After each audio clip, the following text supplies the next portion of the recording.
Trump is trying to find a way to peace. And unbeknownst to him, all of a sudden, Vladimir Putin announces the creation of a buffer zone in the northern part of Ukraine.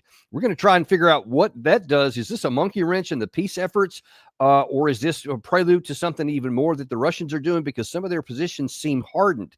At the same time, the U.S. position seems a little bit more murky and unclear, and possibly even dazed and confused, as Gary put in the headline today. And to try and help us make sense of this world, we have one of our favorite guests that's always premier on here, and that's Professor John Mearsheimer, international relations theorist, professor of political science at University of Chicago. Professor, welcome back as always. Glad to be here as always, Danny. Well, listen, I say this nearly every time, but I've been eager to have you on to kind of get your interpretation of a number of these different signals coming out of both Ukraine, Russia, Europe, and in the United States itself, because I don't see anybody on the same sheet of music right now. In fact, I see some of the music seems to be changing as the orchestra is trying to play, which is typically not an ideal situation that you want to get to. And let's jump first of all on that one, which is in a sense kind of breaking news today, because it was a big departure from what they've been saying. And that's where Vladimir Putin came out and said, hey, I want a buffer zone. I'm tired of getting shelled from the Ukraine side of the border. Well, I think... Oh, I'm sorry, Gary, if you could play that clip. Oh, okay.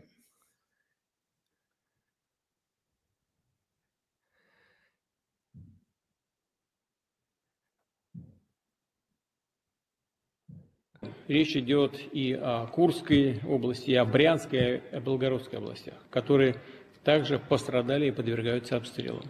Причем цели противник выбирает, как правило, не имеющие военного значения. Мирные объекты, дома, людей. И события сегодняшнего дня только подтверждают то, что мною было только что сказано. При налетах дронов, действиях диверсионно-разведывательных групп охотятся за гражданским транспортом, включая автомобили скорой помощи, сельхозтехнику.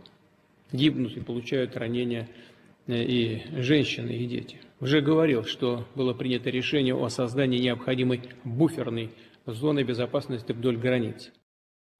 And so there you have it. You have Putin saying, yeah, I'm tired of all this fire coming in from the south, and we're going to set up a buffer zone. First of all, this is just to kind of give people an idea. When he's talking about these three zones that he's going to create a buffer zone in, I'm going to show people what that means in Ukraine.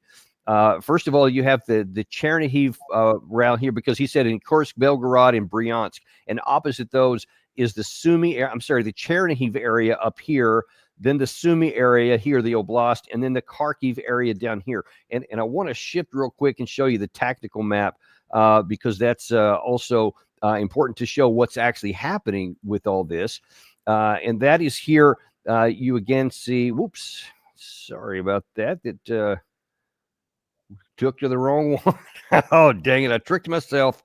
That's not the map. That's another video. But here, that's just not starting off well here today. This one is the one I'm talking about. So this is the map. This is, you may not be able to see the boundaries here, but this is the Chernihiv area up here, Sumy, and then the Kharkiv area here. Now you notice that in getting rid of the Ukraine forces that were in the Kursk area, they drove into the Sumy area in this part already. So all this is stuff that's been taken in the process of getting the Kursk salient cut off. And then Russia didn't leave. In fact, they have continued to push some area in there. Then you go down into the Kharkiv area, which a year or so ago, they initially said that Putin said he wanted a buffer here because of some drone attacks they'd been taken. And they went this far in. I think it's about 8 to 10 kilometers deep, somewhere around there. And that they haven't gone very much. Now, here of late, they've been doing more activity here in the Volchansk area, et cetera. But then the question is going to be, how far is this going to go? Is it literally going to go from all the way up in Chernihiv all the way down? How deep is it going to go? What are your thoughts on this? Well, my view is that from the Russian perspective, the key front is the Eastern Front. And you don't want to divert precious resources from the Eastern Front to let's call it the Northern Front. So I don't think the Russians are going to be too ambitious at this point in time, unless the Ukrainian defenses collapse, in which case they could end up carving out a huge chunk of territory. But I don't think that's going to happen. I can understand why the Russians, who are afraid that the Ukrainians might launch another Kursk offensive, would want to have some breathing room up on that northern flank. But I think the key from the Russian point of view is to dominate on the Eastern Front. That's where the war is going to be won or lost, and not divert many precious resources from that particular front. Moreover, Danny, I think the really key question is how much additional Ukrainian territory beyond the 4 oblasts and Crimea that the Russians have their eye on, that the Russians are interested in taking.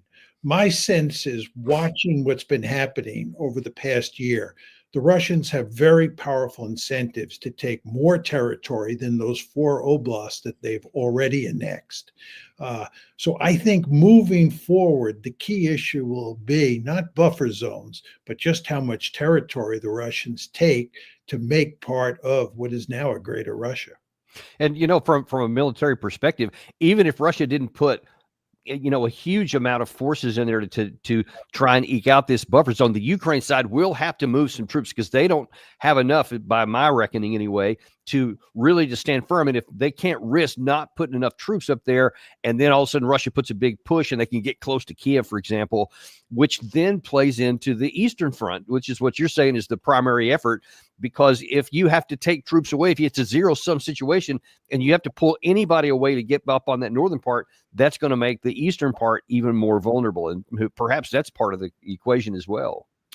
Of course. And you want to remember that last year, when the Ukrainians launched the Kursk offensive, you and I said that it was remarkably foolish because the Ukrainians were in effect drawing forces off the Eastern Front, weakening themselves on the Eastern Front to pursue this offensive in the Kursk region that was destined to fail.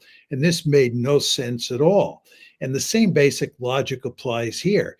If the Russians can threaten on that northern front in a way that forces the Ukrainians to pull troops off the Eastern Front, where they are already in desperate straits, it makes it more likely that the Russians will roll up the Ukrainians in the near future rather easily.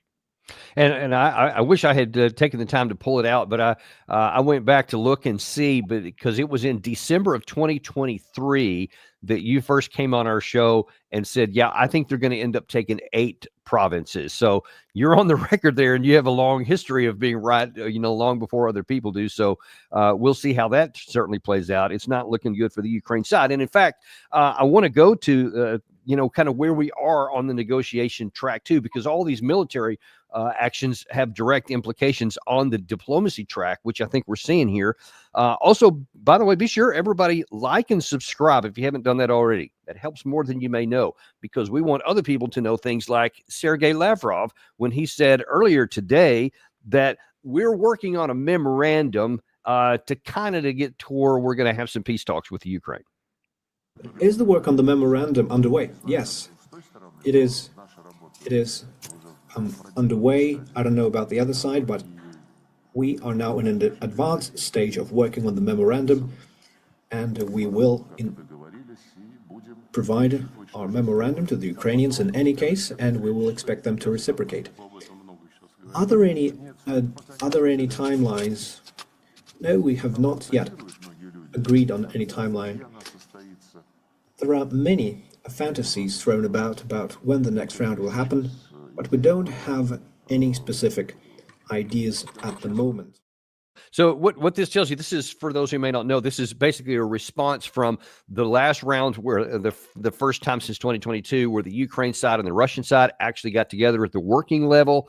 And what came out of that was an agreement that the two sides would produce their own version of a memorandum, which would lay out the conditions that they wanted to see for an end of war negotiations. The Russians said not for a ceasefire, but for an end of war negotiations. And then we'll work on that. Peskov came out right after that and said, well, there's a lot, devil's in the details, so we're going to be working on this a lot. All of this makes it look pretty clear that the Russians are in no hurry to get together. And that memorandum is certainly going to say stuff that we already know that the Ukraine side won't like. So what does that tell you about where negotiations are headed? Negotiations are headed nowhere. This is all just, theater. It's all designed to win the battle of public opinion. The fact is, the Russians and the Ukrainians cannot agree on the terms of a deal that will shut this war down. And this war is going to be settled on the battlefield. The idea that both sides are going to produce a memorandum, they're going to exchange those memorandums, and then you're going to be able to carve out a meaningful agreement based on the two memoranda is a pipe dream. It's just not going to happen. And now I want to take one other look at something else Lavrov said also earlier today. Was he addressed something that Zelensky has said many times, in that Zelensky wants, and Europeans have all been adamant, there will be a 30-day unconditional ceasefire first. And so many Western and American pundits keep saying, obviously, I mean, how can you have a negotiated settlement if you don't first stop the fighting? It has to be that way. Tammy Bruce from the podium in the State Department said that a week or two ago. But Lavrov today, in very clear language, seemed to say, "Niet." You're putting the cart before the horse. First, we need to have a treaty, and once it is agreed upon, then we'll decide. But President Zelensky, as President Putin has repeatedly stated, lacks legitimacy. This is acknowledged even within Ukraine. Therefore, when the treaty is ready, and it is far from certain that this will happen tomorrow, it must be structured in a way that prevents a repeat of what the 2014 coup plotters, who came to power through a bloody coup, did. Only then will we see who among the Ukrainian authorities possesses legitimacy. So now the roadblocks are mounting and getting bigger. Not only is he saying absolutely categorically, no, it doesn't matter what you guys want, there won't be a ceasefire first, period, under any conditions. And separately, who's going to sign them? Because we're saying maybe it's not going to be Zelensky. And he went on there to talk about maybe they need to have elections. I don't know. Maybe it could be the Speaker of the Verkhovna Rada. We don't know. But all this makes it virtually impossible that Zelensky can operate into these. I mean, he would, if he's going to submit to that and say, yes, we'll have elections, or yes, it'll be someone else signing, then he loses legitimacy in his own country's eyes, not anybody else. So what does this tell you about where things are going? Well, let's just focus on the ceasefire. You implied, Danny, that what Lavrov is saying is something new. The Russians have said ad nauseum for well over a year now that they will not accept a ceasefire before the terms of a deal are agreed upon by both sides. They have said this over and over, yet Zelensky and the Europeans and even the Americans continue to insist on having a ceasefire before you reach an agreement. The Russians have said categorically that's not going to happen. This is Lavrov saying that again. Second point is, the Russians would be nuts to agree to a ceasefire. The Russians are winning on the battlefield. A ceasefire would simply give the Ukrainians an opportunity to regroup and put up stiffer resistance against the Russians. Why in God's name would the Russians accept such a proposal? The answer is they won't. And this is why they keep saying ad nauseum, there's not going to be any ceasefire before there's an agreement on the basic terms of a peace settlement. So that's where we are. And this kind of nonsense just goes on and on and on. And I guess, this matters because public opinion matters. But for me, what really counts is what happens on the battlefield. And if you look at what's happening on the battlefield and what's likely to happen as we move forward, is that the Russians are going to win the war. And again, that's why they're not going to agree to a ceasefire.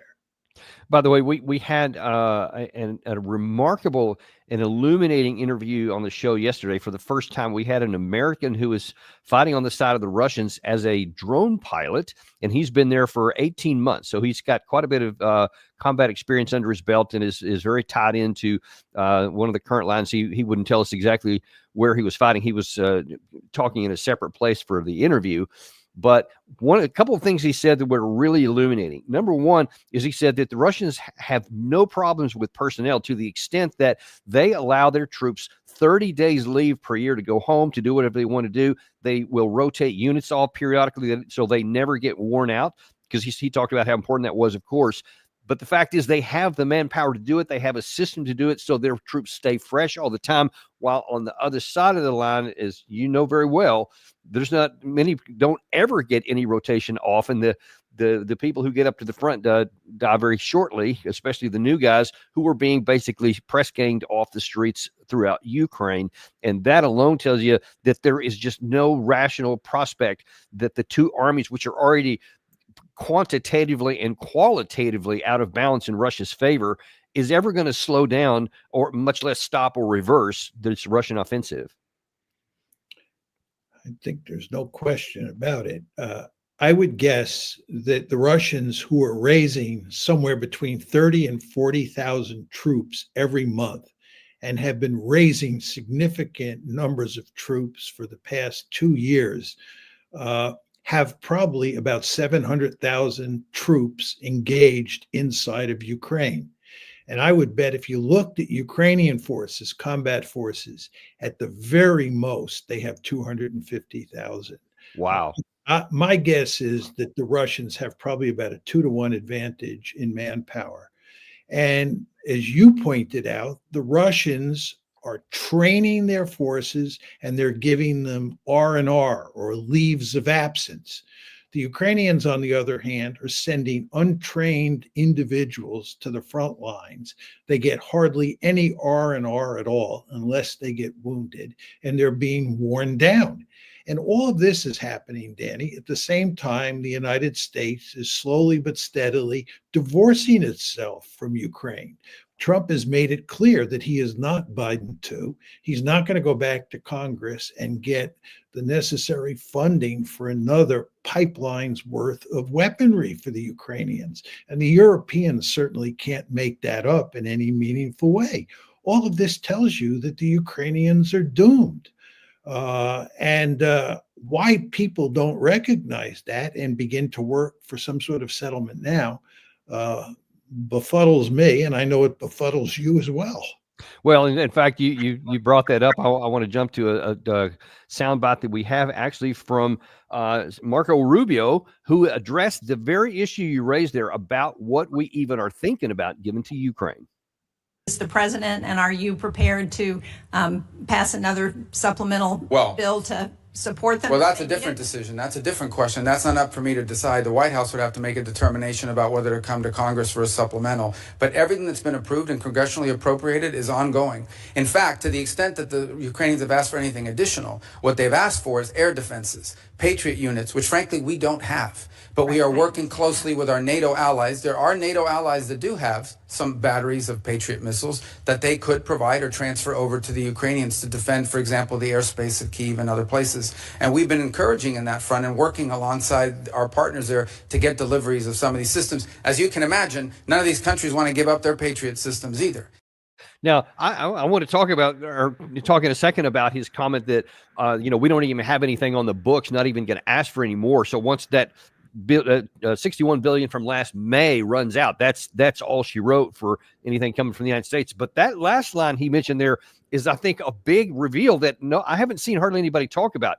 We're not giving them any more of our Patriot systems because we don't have them. So we have tapped out of any kind of excess, and God only knows how far below minimum we actually have gone, and neither does anybody else in the West. So that right there tells you we have depleted our stocks of things that we may need to defend ourselves one day, and we sure aren't going to have what to give them to Ukraine anymore.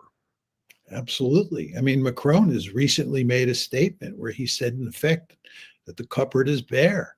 The idea that the Europeans are going to compensate for what we no longer are willing to do is not a serious argument. And there are limits to what we can do, even if we stay in the fight.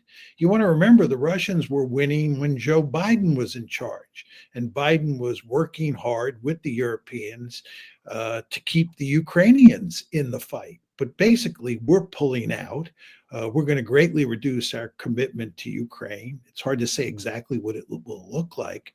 But given that fact, and given the fact that the Russians are producing massive numbers of artillery tubes and tanks and drones and so forth and so on, they have a heavy duty, serious manufacturing base, which we don't have and the Europeans have.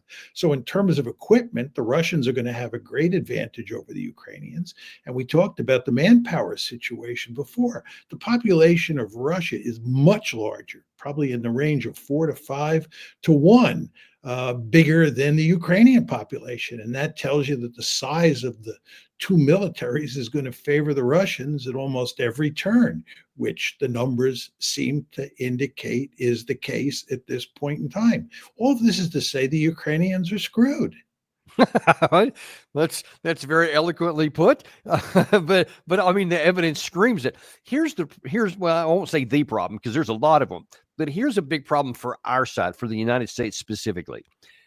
All those things you said should be well-known facts. The balance of power, the industrial capacity, the diplomatic, I mean, everything you want to count, especially the manpower, that trumps nearly anything else in a negative direction. But on top of the other disadvantages, it's clear that there's only one outcome that can happen here on the battlefield, as you keep taking us back to.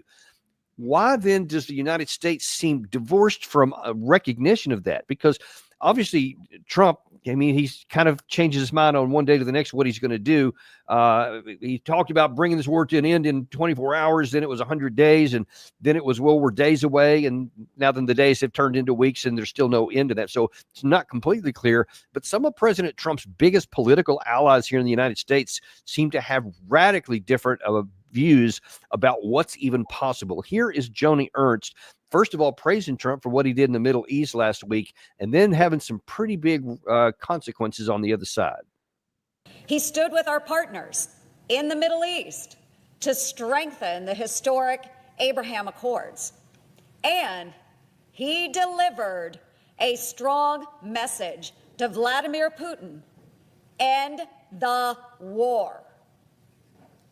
Today, I stand in support of a sovereign Ukraine and echo the president's call to Putin to stop this bloodbath that never should have happened.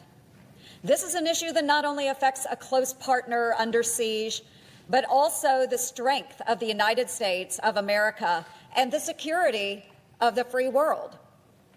Let's be clear here, folks. China is watching. So is Iran and North Korea. And of course, Vladimir Putin is watching too. They call it the new axis of evil for a reason. Yeah, what the first axis of evil from Bush was a disaster and should never have been done. Why do we want to have this new axis of evil, first of all? But you see, she predicates that by talking about how powerful the United States is and we can demand outcomes everywhere. But what you just described is militarily, we don't have the capacity, and we haven't even talked about our economic wherewithal. Well, first of all, there are no hard facts in her comments. She's just blathering, and it's very easy to blather in the American political context. But what we need is some hard facts here. She needs to tell us how we can defeat Vladimir Putin's forces on the battlefield, or how we can stymie them. She has nothing to say about that. It's just empty rhetoric. And let's face it, Danny, we live in a world where we basically create our own reality. I think there was somebody who was affiliated with the George W. Bush administration who used exactly that language. He said, we've reached the point where we create our own reality. And that's the world that we're in. You can invent facts, you can invent stories, and it's hard to knock them down because they move around so fast and so many people glom on to those false stories that it's hard to challenge them. And if you do challenge them, it's hard to do that in the mainstream media because people like us are X'd out of the mainstream media. But even if you do, when you're finished challenging these made-up stories, they're on to a new made-up story. So this just goes on. And my sense, just watching all this, is that most of the people in Washington are divorced from reality. And this is why American foreign policy is in so much trouble. We lose war after war. It seems like we have the Midas touch in reverse. Everything we touch goes to hell. Something is badly wrong here. And when you listen to the senator speak, it's not hard to understand why, at least in my opinion. And what do you, is there anything that you see a risk besides it's just, political blather, just made for clicks so that her videos can go out, or maybe it makes some of her financial backers happy? I don't know. But when you say things like there is an axis of evil, a new one, and it's all these powerful nations, China, Russia, North Korea, Iran, etc., does that have any consequences, even if you're not talking about reality, on the recipients? Does that have any actions when it happens? Yeah, they laugh uncontrollably. That's the main consequence. They're just laughing uncontrollably. Here's the United States of America. It is supporting a genocide in Gaza, right? We are supporting a genocide in Gaza, and we have a lot of help from our European allies. Yet we are the good guys, and we're dealing with an axis of evil. Excuse me. The hypocrisy here is stunning. These people ought to look in the mirror. Has Senator Ernst complained in any meaningful way about the genocide in Gaza? No, she's probably applauding the Israelis. So when people start talking in moral terms, where they're good guys and bad guys, and we're portrayed as the good guys, I laugh loudly, and I'm sure that the Russians, the Chinese, the Iranians, and people all over the world laugh loudly. Outside of the West, most people think the concept of Western civilization is a contradiction in terms. And how could they think otherwise when they watch us support a genocide in Gaza that is visible to anybody who has access to the internet, which includes a huge number of people? Well, unfortunately, I've got some more laughable material for you coming, but I want to look at one more thing that Senator Ernst said in that passage right there, because then she says it is imperative that Ukraine win this war because the principles that founded America are at stake. Today, Ukraine fights not only for its own survival, but for the very principles the United States was founded on. When America leads, the world is safer. When we disengage and when we retreat, like we saw for the last 4 years under the Biden administration, chaos fills the void. Russia's aggression has already cost too many innocent lives, about 5,000 lives every single week. Too many innocent lives, folks, which is why I support President Trump's efforts to get a peace deal done now. Vladimir Putin cannot keep tapping the United States of America along. Now, there's some real holes in the logic, even on this blathering, as you put it a second ago, because you, on the one hand, say that America, the principles that America was founded on are at stake and they have to prevail, but then you're demanding an end to the war. And unless you have some fantasy about Putin just saying, okay, sure, whatever you guys want is fine, just take it all, then no matter what it is, it's going to be something that Ukraine ends up losing. How can those two things coexist? Well, they can. But I mean, the question is, how does the senator reason that we can win in Ukraine? Well, what's the story that she has to tell about how we can win? And as I said before, she has no story at all. Furthermore, we have to listen to these comments like the Biden administration was an isolationist administration. It was pulling back here, there, and everywhere. I would remind the senator that it was the Biden administration that started the Ukraine war. And it was the Biden administration that wants to continue the Ukraine war forever and ever. There is no evidence that the Biden administration was interested in retreating from any of the commitments that we have around the world. If any administration is interested in doing that, it's a Trump administration. And I would add that Trump's instincts in this regard are basically smart. We should do everything we can to end the Ukraine war and greatly reduce our footprint in Europe. But that's Trump's view. not Biden's view. So this whole business about accusing the Democrats of being a bunch of pussycats and isolationists at heart is a joke. It's just not serious. Again, this is the discourse that we have in the West at this point in time. And as I said to you, this explains in good part why we go from one disaster to another on the foreign policy front. Yeah, and since we have an opportunity here, I'd like you to put your international theorist hat on and address what I think is a huge issue, because so many, and I won't say the right or the left because it's a uniparty really, that they're for all this interventionist foreign policy everywhere. But how would you define a policy that withdraws from a lot of these unnecessary military engagements, whether you're talking about things in Africa, in Syria, in Jordan, Iraq, all these places we have forces? How is that isolationism, as it's being claimed, or is it a sane foreign policy, and how would you distinguish it from isolation?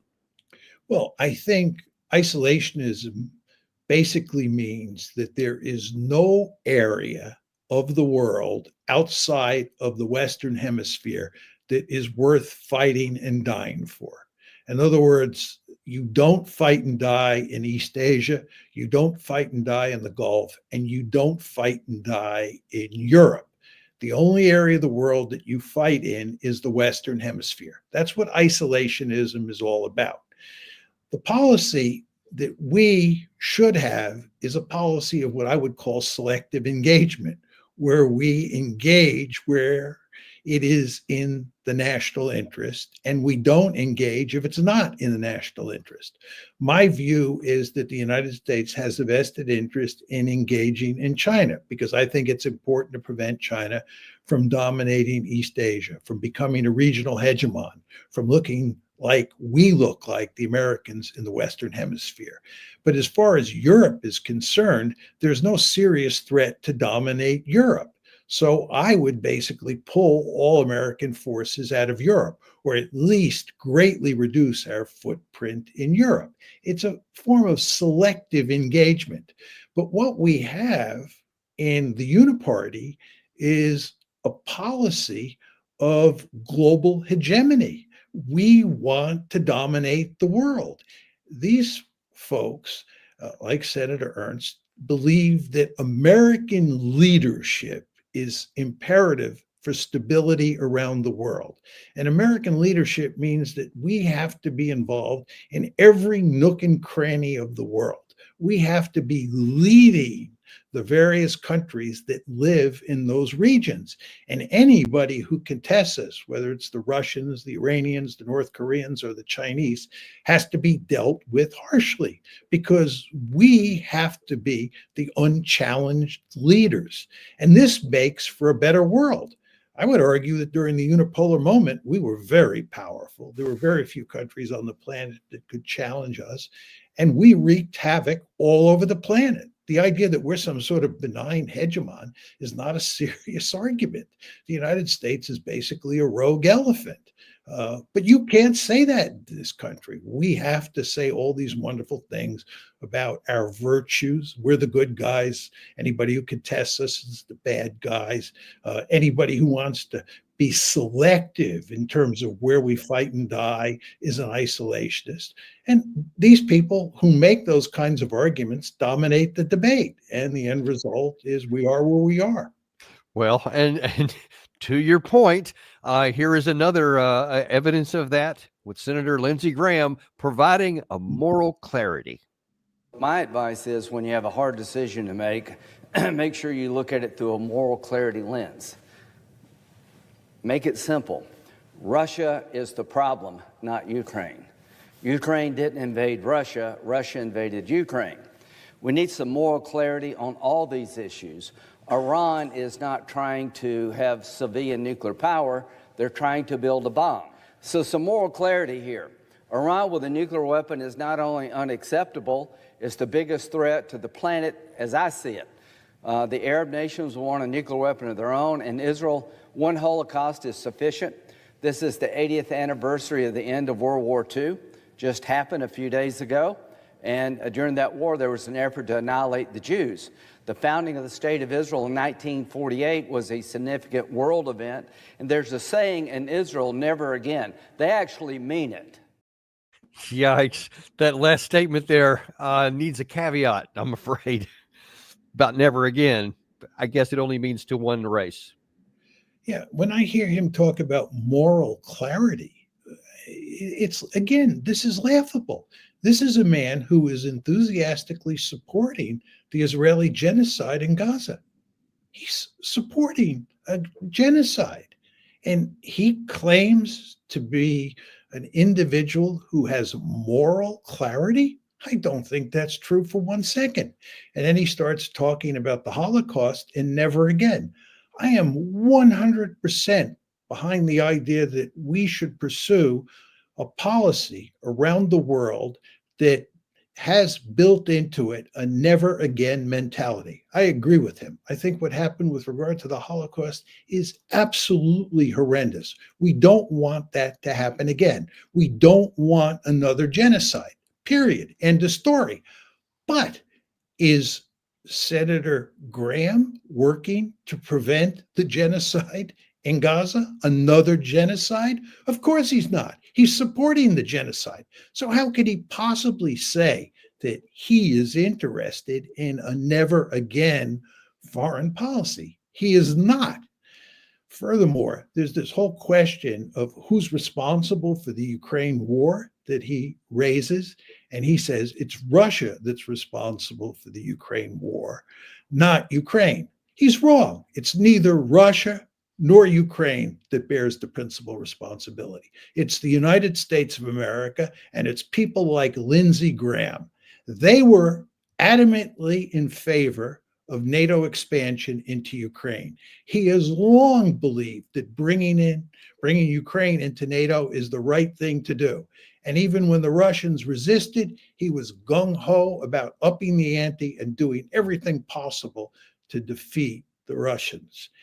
So he is responsible in good part, along with his fellow Americans who wanted to bring Ukraine into NATO, for starting this war.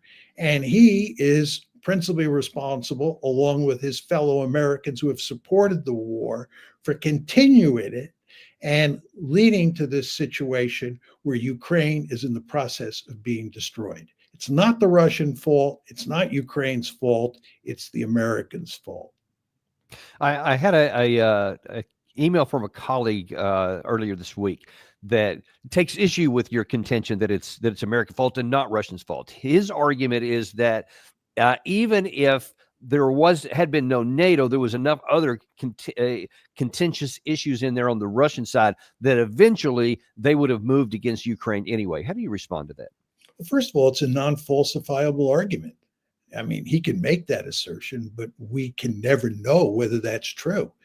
What are exactly those factors that would have led Putin to attack Ukraine?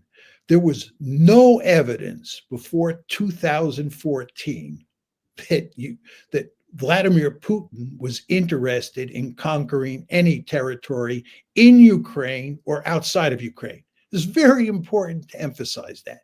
Before 2014, there is no evidence that we thought that Putin was interested in conquering any territory in Ukraine. In fact, Michael McFaul, who is a super hawk on the issue of Ukraine and was the U.S. ambassador inside of Russia at the time, has said that there is no evidence that Putin was interested in conquering Crimea before 2014. Just think about that.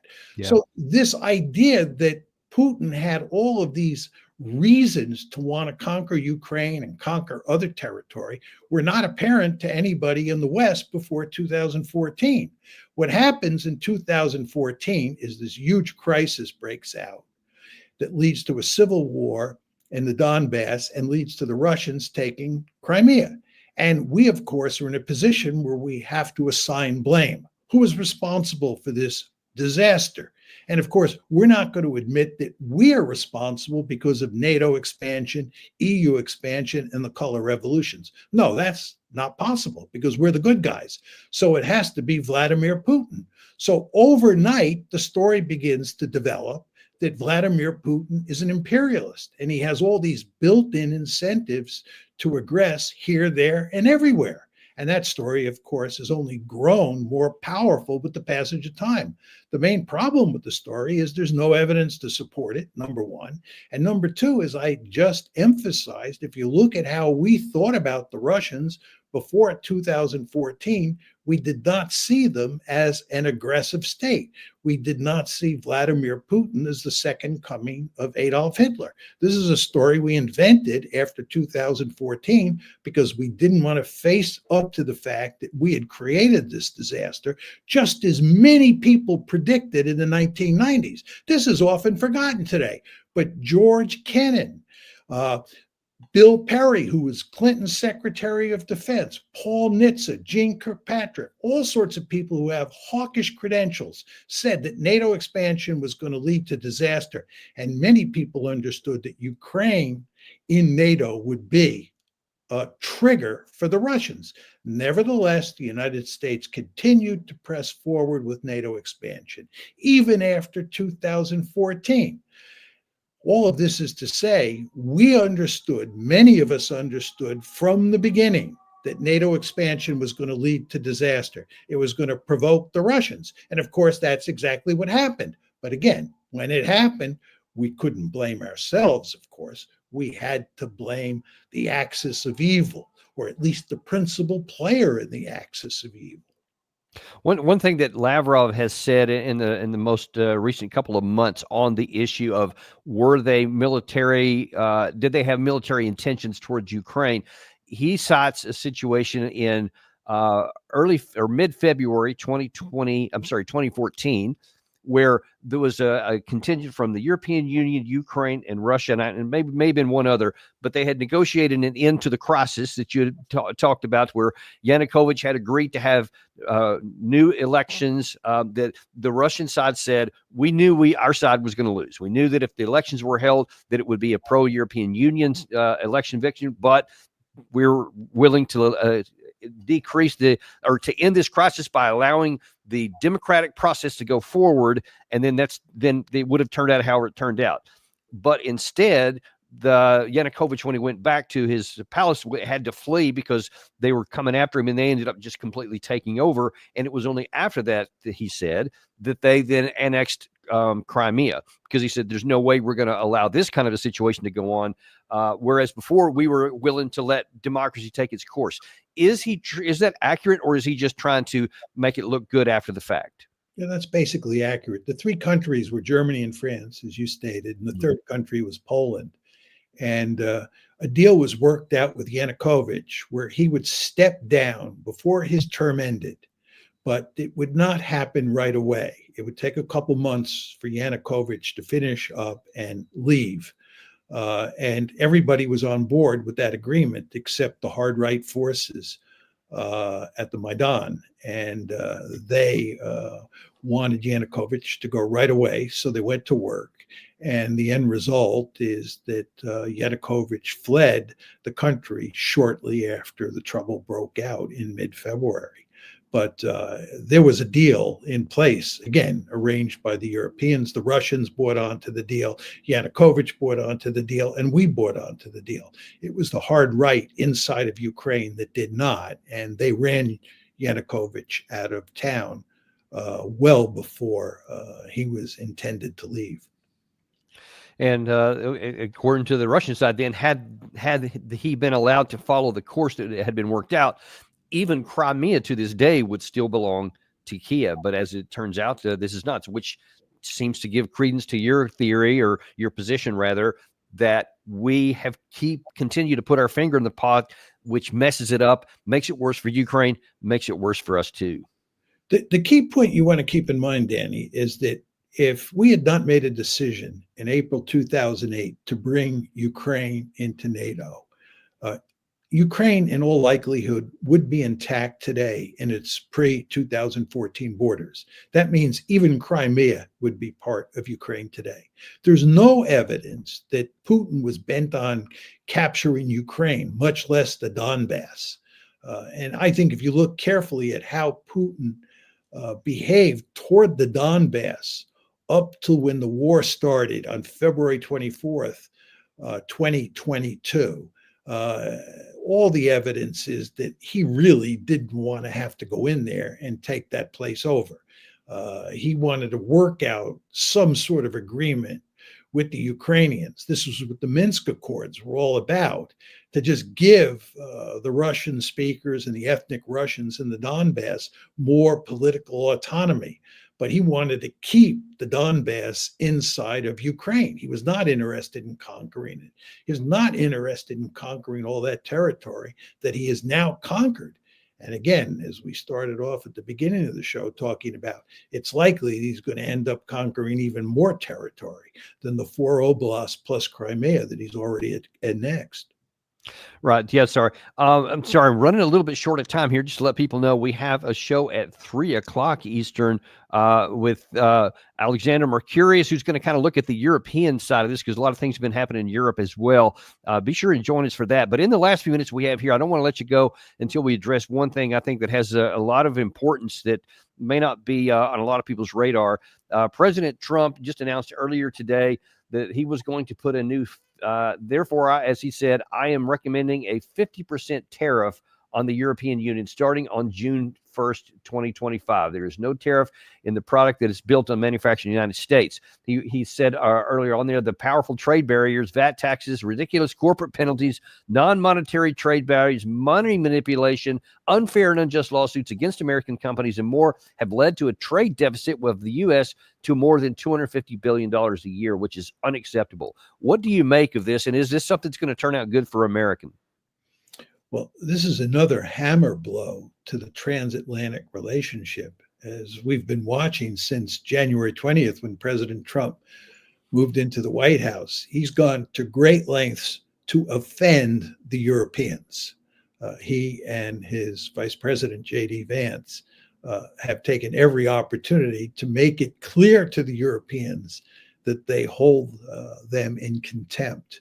And this is just another hammer blow. It's hard to see how this doesn't lead to even greater damage to the transatlantic relationship. And I think, just to go to the Ukraine war for a second, I mean, what we're trying to do is we're trying to turn that portfolio over to the Europeans. We want the Europeans to deal with Ukraine. I think what Trump is basically saying these days is that the Europeans and the Ukrainians working together can try to work out a deal with the Russians. I tried, it didn't work out. You can take care of it now. And I think this move on tariffs is not purely economic. I think it's designed to send a message to the Europeans that the transatlantic relationship that we've known for many, many years, going back to 1949 when NATO was established, is basically wrecked. It is no more. And what the Europeans are going to have to do is figure out how to provide security for themselves, and they're going to have to figure out how to deal with the Ukraine war. And I think what Trump will do is he will pivot to East Asia to deal with China, because I think he has long believed that's the principal threat to the United States. And what we should do is get out of Europe, or at least greatly reduce our footprint there. And that is sort of where we're headed. And I think these tariffs, aside from the economic aspects of those tariffs, I think there is this security or military dimension to it as well. And just briefly, since he came into office, he has had these on again, off again tariffs with Canada and Mexico, on and then off again. And then he went, with this big Independence Day thing, or Freedom Day, whatever he called it, where it was like this massive tariff on the world. And then shortly thereafter, it was gone, except on China. And then now he had this special deal worked out with the UK. And then all of a sudden here they're back on again. And one wonders if there's just going to be another back off if he gets some kind of agreement on the Ukraine war, for example. How does this affect how America is viewed around the world, not even just in Europe? Look, the biggest problem the Trump administration faces around the world is nobody trusts Donald Trump. I was on a Indian television station the other morning talking about the India-Pakistan conflict. And it's quite clear that the Indians, almost to a person at the elite level, are deeply disturbed by how Trump handled the India-Pakistan conflict. And they just don't trust him anymore. And if you look in places like Europe and you look in East Asia, our allies are not sure you can trust the United States. Trump has one view one day and another view the next day. Furthermore, especially true when you're talking about the Europeans, he has contempt for allies as well as adversaries. And nobody's sure what the story is, what the bottom line is. If you're looking at the Iranians, one day we tell the Iranians they can have enrichment. The next day we tell them they can have enrichment. What does that mean? So all of this is to say that the United States is in really big trouble when it comes to generating trust among its adversaries, countries like Iran, where you need some element of trust to get a deal. And when dealing with allies like the Europeans and the East Asians, this is a real problem. And I see no evidence that it's going to change, because change doesn't accommodate Trump's way of doing business. Well, we'll certainly have to see how things work out here. Not a real optimistic look on it here, but we'll have to see, because, I mean, for every action, there's usually an equal and opposite reaction, and we'll see how that works out. And over time, I think people are getting less and less elastic about just giving in to whatever we say, and we'll see where that goes and what kind of implications that may have for our own economic and national security in the future. But for right now, we'll leave it right there. And thank you, as always, so much for coming on. Please go to John's Substack, substack.com @Mearsheimer. And you can keep up with you. Don't have to wait till a week or two before he's on our show here, because he's always got great stuff. We go there too. So anything in there you want to highlight, John? Anything good that people should go look at? No, I just want to say thank you for having me on. Say hello to Alexander for me, and both he and you are doing great work, and I greatly appreciate it, and look forward to working with the both of you in the future. We'll certainly do so. Thank you so much. It's very kind of you. And we will see you guys here in about 5 minutes with Alexander Mercurius on the Daniel Davis Deep Dive.